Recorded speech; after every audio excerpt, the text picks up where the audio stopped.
যে মুহররম মাস, বিশেষ করে আশুরার তাৎপর্য সম্পর্কে যে প্রশ্ন করেছেন, আসলে আশুরা বিষয়টা অত্যন্ত ফজিলতপূর্ণ এবং তাৎপর্যপূর্ণ দিন এবং দিবস। বিশেষ করে হযরত মূসা আলাইহিস সালাম যখন ফেরাউনের অত্যাচারের বিরুদ্ধে প্রতিবাদ, প্রতিরোধ, আন্দোলন, সংগ্রামরত ছিলেন, ফেরাউন তার রাষ্ট্রযন্ত্রকে ব্যবহার করে এবং তার খোদাদ্রোহী এবং তার অপকর্মগুলা দেশ, জাতি এবং জনগণের উপর চাপিয়ে দেওয়ার চেষ্টা করেছে। তখন কিন্তু নবীদের অন্যতম হযরত মূসা আলাইহিস সালাম এগুলার নিয়মতান্ত্রিক প্রতিবাদ এবং তার সকল ষড়যন্ত্রের বিরুদ্ধে আন্দোলন সংগ্রামরত ছিলেন। এক পর্যায়ে মূসা আলাইহিস সালাম আল্লাহর হুকুমেই তিনি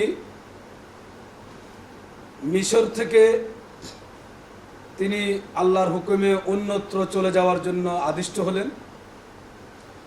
ফেরাউন তার সমস্ত রাষ্ট্রযন্ত্র দিয়ে মূসা আলাইহিস সালাম এবং বনি ইসরাইলকে পৃথিবীর বুক থেকে নিশ্চিহ্ন করে দেওয়ার জন্য, শেষ করে দেওয়ার জন্য মূসা আলাইহিস সালাম এবং বনি ইসরাইলের পিছনে দাওয়া করতে লাগলেন। এক পর্যায়ে নীল নদের এখানে এসে মূসা আলাইহিস সালাম এবং বনি ইসরাইল দেখলেন যে এখানে তো বিশাল নদী এবং মহাসাগর, এখন আমাদের করণীয় কি? বনি ইসরাইলের লোকজন মূসা আলাইহিস সালামকে বললেন, আমরা তো আমাদের ঘরবাড়িতেই ঠিকই ছিলাম, সেখানে আমাদেরকে যদি হত্যা করা হতো তাহলে সেটা আমাদের ঘরেই হত্যা করা হতো, এখন আমরা তো একেবারেই, আমাদের করণীয় কি? মূসা আলাইহিস সালাম বললেন যে না, ভয়ের কোনো কারণ নেই, ইন্নাল্লাহা মা'ানা, আমাদের সাথে আমাদের আল্লাহ আছে। এজন্য মূসা আলাইহিস সালাম আল্লাহর উপর তাওয়াক্কুল করে নদীর পাড়ে এসে আল্লাহর হুকুমে যখন নদীতে মূসা আলাইহিস সালামের জন্য এবং বনি ইসরাইলের জন্য সেখানে 12টা রাস্তা আল্লাহ রাব্বুল আলামিন কুদরতিভাবে করে দিলেন। 12টি রাস্তা দিয়ে বনি ইসরাইলের 12টা গোত্র ছিল এবং তারা আরো বিভিন্ন গোত্রে বিভক্ত ছিল। বিশেষ করে 12টা গোত্র ছিল বনি ইসরাইলের। 12টি এমন প্রশস্ত রাস্তা হয়ে গেল নীল নদের ভিতরে আল্লাহর হুকুমে। বনি ইসরাইল এবং মূসা আলাইহিস সালাম তার দলবল নিয়ে এই রাস্তা দিয়ে পার হয়ে গেলেন। এই আশুরার দিনে মূলত মূসা আলাইহিস সালাম এবং বনি ইসরাইলকে আল্লাহ রাব্বুল আলামিন ফেরাউনের জুলুম থেকে, নির্যাতন থেকে, নিপীড়ন থেকে মুক্তি দান করলেন। এই ঐতিহাসিক দিনটাই হলো আশুরার দিন এবং এই দিনেই মূসা আলাইহিস সালাম এবং বনি ইসরাইল আল্লাহর হুকুমে ফেরাউনের নির্যাতন, নিপীড়ন থেকে মুক্তি পেলেন এবং ফেরাউন সে নীল নদে এই সুন্দর সুন্দর রাস্তা দেখে ফেরাউনও তার 80,000 সৈন্যবাহিনী নিয়ে সেই রাস্তাগুলি দিয়ে অতিক্রম করার চেষ্টা করলেন। মাঝ পথে, আপনারা ইতিহাস সকলে জানেন, বিশ্ববাসী জানে, ইতিহাসের একটা ঐতিহাসিক ঘটনা হইল বনি ইসরাইল এবং মূসা আলাইহিস সালাম নীল নদ এই রাস্তা দিয়ে পার হয়ে গেলেন এবং ফেরাউনের জুলুম থেকে মুক্তি পেলেন, নিষ্কৃতি পেলেন। আর ফেরাউন এই নদীতে ডুবে চিরতরে তার সমাধিত হলো। ফেরাউনকে পৃথিবীর ইতিহাসে শিক্ষা নেওয়ার জন্য, জালেমদের থেকে শিক্ষা নেওয়ার জন্য পৃথিবীর মুসলমানদের জন্য এখনো ফেরাউনের লাশ সেই মিশরে এখনো সংরক্ষিত রাখা আছে।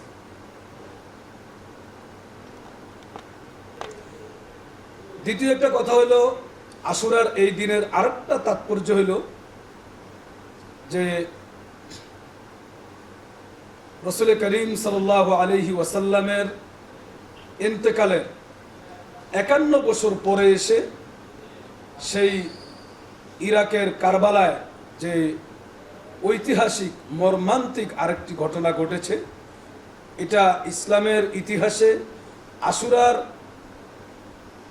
যেই অনেকগুলা তাৎপর্য ইসলামের ইতিহাসে, সেগুলো হলো বিজয়ের ইতিহাস।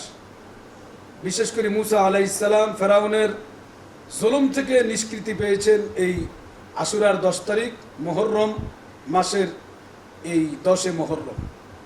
10 মুহররম সম্পর্কে আল্লাহ রাব্বুল আলামিন কোরআনে বলেছেন আশউরুল হুরুম, আরবাআতি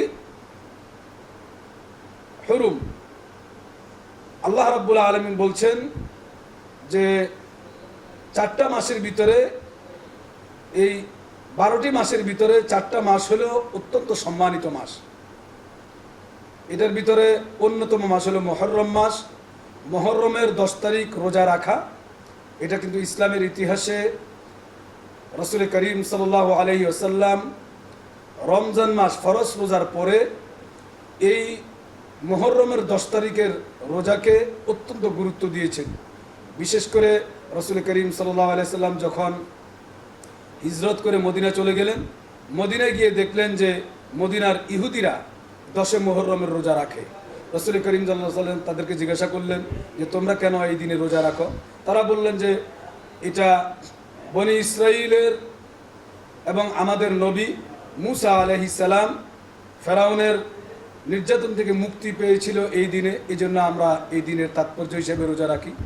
রাসূল করিম সাল্লাল্লাহু আলাইহি ওয়াসাল্লাম বললেন যে তোমরা যদিও মুসা আলাইহিস সালামের কে নবী হিসেবে দাবি করো, কিন্তু মুসা আলাইহিস সালাম যে সত্য এবং মুসা আলাইহিস সালামের নবীর হকদার, তোমাদের থেকেও আমরা কোনো অংশ কম নয়। এ থেকেই রাসূল করিম সাল্লাল্লাহু আলাইহি ওয়াসাল্লাম সাহাবায়ে কেরামকে নির্দেশ দিলেন যে ইহুদিদের সাথে যাতে সামঞ্জস্য না হয়, এজন্য মুহররমের 9 তারিখ এবং 10 তারিখ রোজা রাখা, অথবা 10 এবং 11 রোজা রাখা।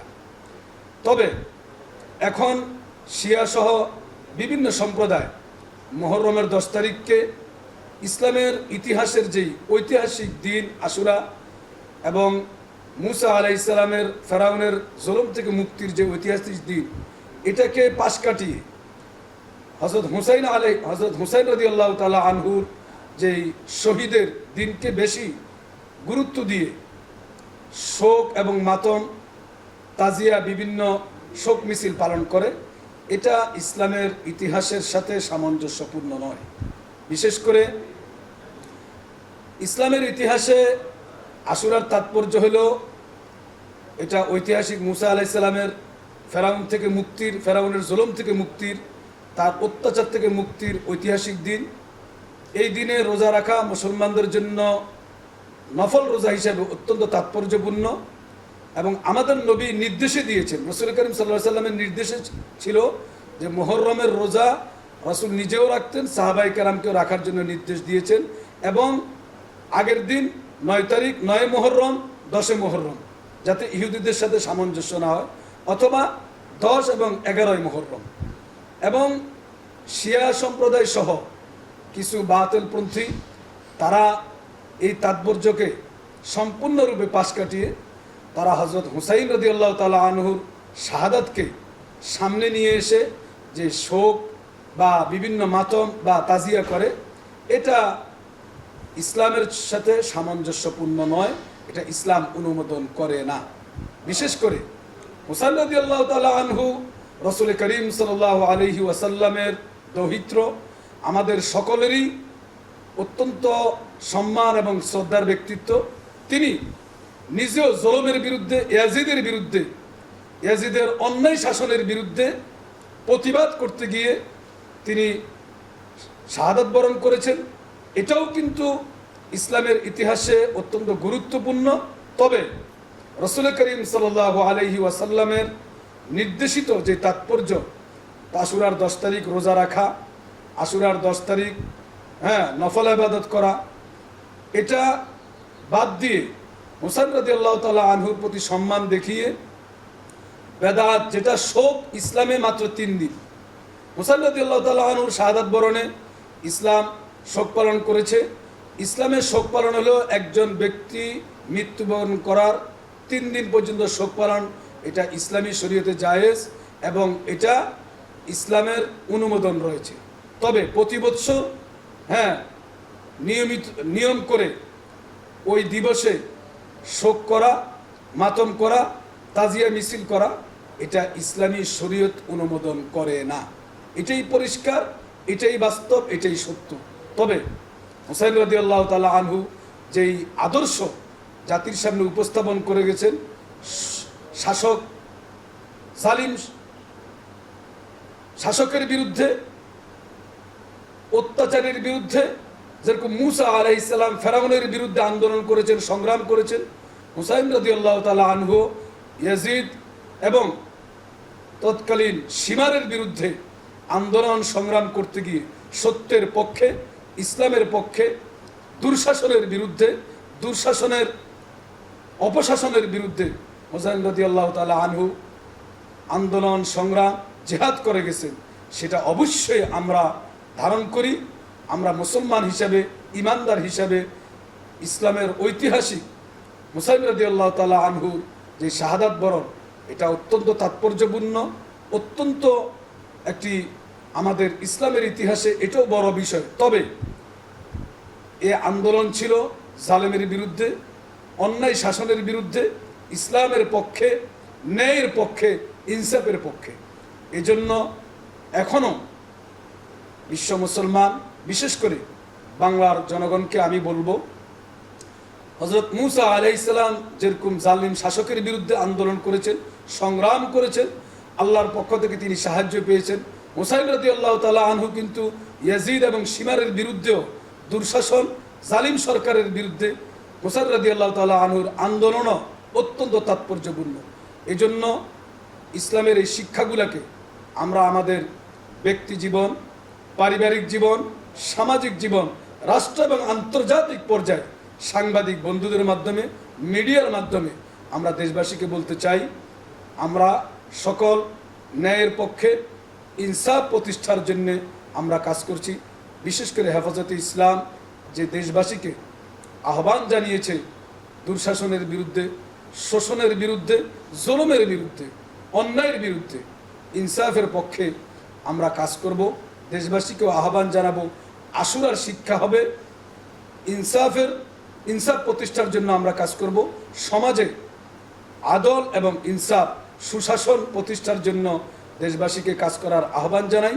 সকল জুলুমের বিরুদ্ধে হুসাইন রাদিয়াল্লাহু তাআলা আনহু এবং মুসা আলাইহিস সালাম যেভাবে আন্দোলন সংগ্রাম করে ইতিহাস রচনা করেছেন, আমরা আগামী দিনে বাংলাদেশের সকল জনগণ এবং মুসলমানদেরকে আশুরা দিবসের তাৎপর্য হোক, আশুরার আমাদের শিক্ষা হোক, আশুরায় আমাদের করণীয় হোক, সকল অন্যায় বর্জন করব, হিংসা বর্জন করব, আমরা গীবত বর্জন করব, আমরা সৎ কাজ করব, নফল ইবাদত করব, আল্লাহর জন্য কাজ করব, রাসূল করিম সাল্লাল্লাহু আলাইহি সাল্লামের সুন্নাহগুলোকে আমরা বাস্তবায়ন করার চেষ্টা করব।